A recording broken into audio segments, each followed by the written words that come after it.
সত্যি কথা বলতে কি, একটু বড় হয়েই তোমাকে আমি চিনেছিলাম বাবা। সেই যে মা আমাদের তোমার কাছে রেখে মামার বাড়ি গিয়েছিল, অনেকটা যেন তখন থেকেই। এর আগে মা, দাদা, দিদি এদের মধ্যে তুমি যেন ঠিক আমাকে চিনতেই পারতে না। আমিও হারিয়ে যেতাম মায়ের কোলের মধ্যে। কিন্তু সে কটা দিনে খুব অল্প সময়ের জন্য হলেও আমি যেন তোমাকে একদম আলাদাভাবে, একান্তভাবে পাওয়ার সুযোগ পেয়েছিলাম। বাবা ছেলের মধ্যে যেন একটা বন্ধুত্বের সূচনা হয়েছিল তখন থেকেই। আজ আমি তোমার কথা বলতেই বসেছি। বুঝতে পারছি না কবে থেকে শুরু করব। একদম গোড়ার কথা বলি।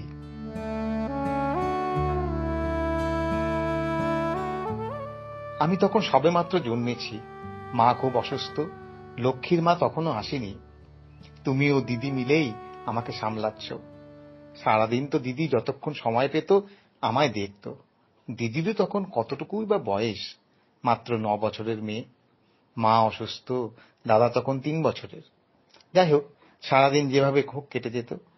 রাতে তুমি আমায় দুধ খাইয়ে ঘুম পাড়িয়ে দিতে, কিন্তু ওটুকু দুধ কতক্ষণই বা পেটে থাকে। মাঝরাতে আমি আবার কেঁদে উঠতাম। ওইটুকু মেয়ে দিদি তখন ঘুমিয়ে কাঁদা, তোমাকেই উঠতে হতো। আমি তো তখন খিদের চোটে চিল চাচাচ্ছি। আমাকে কোলে নিয়েই তোমাকে দুধ বানাতে হতো। আর আমি সেই সুযোগে তোমার পিঠের এক বিশেষ জায়গায় আমার ছোট্ট আঙুলের আরো ছোট্ট কিন্তু ধারালো নখ দিয়ে ক্রমাগত আঁচড় কাটতাম। এমনিতে মনে হবে এ আর এমন কি, কিন্তু আমার ক্রমাগত ও ধারাবাহিক আঁচড়ে তোমার পিঠের সেই জায়গায় ক্ষতের মতো হয়ে গিয়েছিল।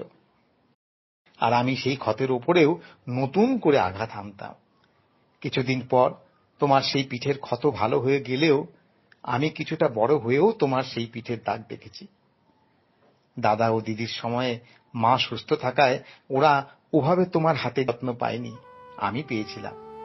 ওই সময়টা আমি মাকে পাইনি সেভাবে, কিন্তু তোমাকে ও দিদিকে ভগবান আমার জন্য ঠিক করে দিয়েছিল।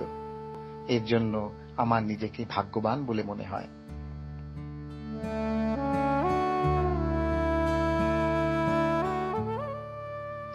ছোটবেলায় তোমার ডাক নাম ছিল রামদাস, মানে রাম ভক্ত হনুমান।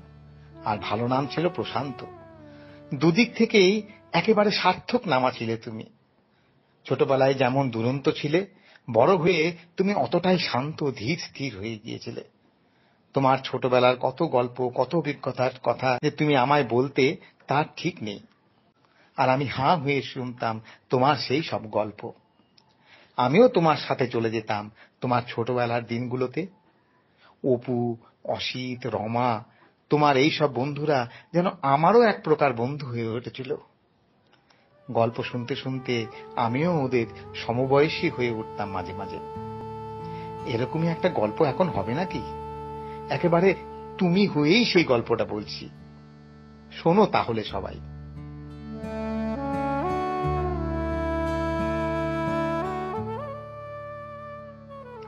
আমাদের ছোটবেলায় ফল চুরি কোনো চুরির মধ্যেই গণ্য হতো না। কারোর বাড়ি থেকে নারকোল, কলা, আম চুরি আমাদের অধিকারের মধ্যেই পড়তো। আর আমরা সেই অধিকার ফলাতে কখনো কুণ্ঠা বোধ করতাম না। আমি তো নৈহাটি মহেন্দ্র স্কুলে পড়তাম, কিন্তু অপু পড়তো কাঁচরাপাড়া হার্নেট স্কুলে। সে অপু একদিন খবর নিয়ে এলো যে ওদের স্কুলের দিকেই একটা বাগানে প্রচুর কলা হয়েছে, কাজেই সুযোগটা কাজে লাগানো যেতে পারে। অপুর এক বিশেষ গুণ ছিল, ওর মতো করে কোনো কিছুর বর্ণনা ও ছাড়া আর কেউ দিতে পারত না। যাই হোক, আমি জিজ্ঞেস করলাম, জায়গাটা কিরকম রে, লোকজনের আনাগোনা কিরকম, এইসব। ও বলল, ফ্যাক্ট, একদম শান্ত, নিরিবিলি, ঠান্ডা পরিবেশ। কলা হয়, পাকে, পড়ে যায়, কেউ খবরও নেয় না। ঠিক আছে, সেই মতো এক রবিবার সকালে বাজার যাবার নাম করে কিছু খুচরো টাকা পয়সা বুক পকেটে নিয়ে বাজারের ব্যাগ হাতে চললাম দুই বন্ধুতে কলা চুরি করতে। নৈহাটি থেকে কাঁচরাপাড়া যাওয়ার সময় ট্রেনেই গেলাম। পৌঁছে দেখি, ও হরি, কোথায় শান্ত নিরিবিলি ঠান্ডা পরিবেশ! বাগানটা একটা হনুমান মন্দির সংলগ্ন এবং মন্দিরেরই সম্পত্তি, এবং এলাকাটাও মোটেও জনবিরল নয়, বরং জনবহুল বিহারি এলাকা। কিন্তু কাজের স্পটে এসে পড়েছি। এখন ফিরে যাওয়াটা যথেষ্ট অপেশাদার ও অলক্ষণের ব্যাপার। কাজেই যা থাকে কপালে বলে কাজে লেগে পড়লাম।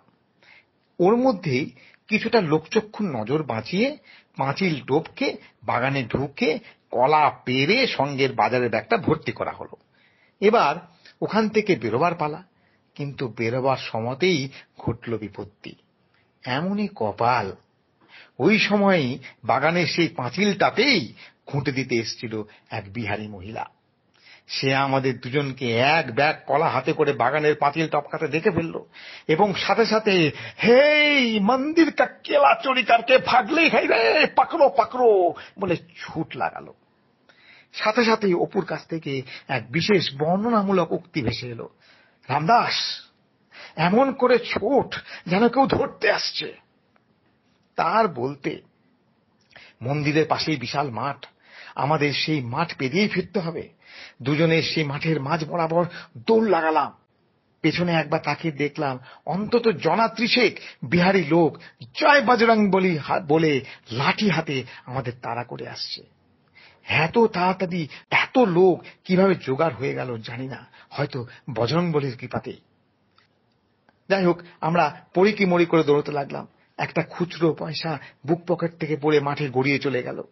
নিজের মাথা বাঁচাতে পয়সাটা বাঁচাতে পারলাম না। অপু দেখলাম অনেকটা এগিয়ে গিয়েছে, কারণ ও দৌড়চ্ছে খালি হাতে আর আমার হাতে ব্যাগ। এমন সময় উল্টো দিক থেকে আসা একটা লোক আমায় ধরে ফেলল। লোকটি বেশ শক্তিশালী, আমার কবজি শক্ত হাতে ধরে আছে। পেছনে তাকিয়ে দেখলাম মন্দিরের সুরক্ষা সেনারা আমার অনেকটাই কাছে চলে আসছে। আমি নিরুপায় হয়ে লোকটাকে কাকুতি মিনতি করতে লাগলাম, ছেড়ে দিন কাকা, ছেড়ে দিন, ছেড়ে দিন। লোকটা বিচক্ষণ ছিল, সে দেখলো ভদ্রঘরের ছেলে ছেলে মানুষই করে কতগুলো কাঁচা পাকা কলাই না হয়ে চুরি করেছে। পেছনের লোকগুলো একবার ধরতে পারলে লঘু পাপে গুরুদণ্ড হয়ে যাবে। সে যাও বলে আমায় ছেড়ে দিল, আর আমিও জ্যা মুক্ত তীরের মতো ছুট লাগালাম। মুহূর্তের মধ্যে মাঠ পেরিয়ে শহরের মধ্যে এসে পড়লাম। আমি ভাবছিলাম কাঁচরাপাড়া তো অপুর চেনা শহর, ওকে কিছু একটা শেল্টারের ব্যবস্থা করতে পারবে না। কিন্তু কোথায় কি, ও আমাকে ছেড়ে অনেকটা এগিয়ে গিয়েছে। তাই ভাবলাম আমার ব্যবস্থা এখন আমাকেই করতে হবে।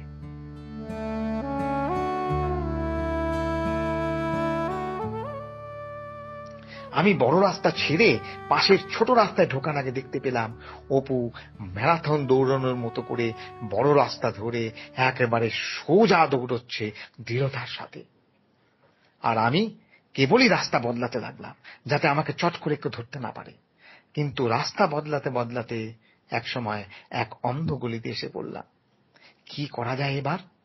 হ্যাঁ হ্যাঁ করে হাঁপাচ্ছি আর ভাবছি এবার কি করণীয়। পাশের এক বাড়ি থেকে একটা আমারই বয়সী এক ছেলে বেরিয়ে এলো। আমাকে দেখেই একটা আঁচ করে বলল, কে, কলা চুরি করা হয়েছে? চুপ চুপ, তোমাকেও ভাগ দেব। ওষুধে কাজ হলো। ওকে বললাম, একটু এগিয়ে দেখো তো পরিস্থিতি কিরকম। ও চলে গেলেই আমি আমার কর্তব্য স্থির করে নিলাম। কলার ব্যাগ উপর করে দিলাম ওর বাড়ির সামনে। দৌড়ানোর সময় খালি শুনতে পাচ্ছিলাম, নীল জামাকো পাকড়ো, নীল জামাকো পাকড়ো। কাজেই জামাটা খুলে নিলাম। প্রথমে চুলটা এলোমেলো করে নিলাম, ভেতরের গেঞ্জিটাও কিছুটা ধুলো মাখা করে নিলাম। এবার বোকা বোকা মুখ করে ছেলেটাকে যেদিকে পাঠিয়েছি তার উল্টো দিকে হাঁটা লাগালাম, একদম অলস ভঙ্গিমায়, যেন কিছুতেই চেনা না যায়। ক্রমে বাস স্ট্যান্ডে এসে পড়লাম। উঠেও পড়লাম একটা নৈহাটির বাসে, কিন্তু বাস তো আর ছাড়ে না। এমন সময় একটা দৃশ্য দেখে আমার পিঠের শীততারা দিয়ে ঠান্ডা স্রোত বয়ে গেল। অপুকে ধরে নিয়ে আসছে একপাল জনতা, ওর মুখটাও যেন কিছু একটা কালো কালো ভাব। আমি বাসের জানলা থেকে একটু সরে এলাম। উত্তেজিত জনতা চলে গেল, বাসও ছাড়লো একটু পরে। বাস যতই নৈহাটির কাছাকাছি আসতে লাগলো আমিও আমাতে ফিরতে লাগলাম। ব্যাগ থেকে শার্ট বার করে পরে নিলাম, এলোমেলো চুল যতটা সম্ভব ঠিক করে নিলাম। মুখে বোকা বোকা ভাবটা মিলিয়ে গিয়ে ফিরে এলো স্বভাব সিদ্ধ বুদ্ধিদীপ্ত ভাব।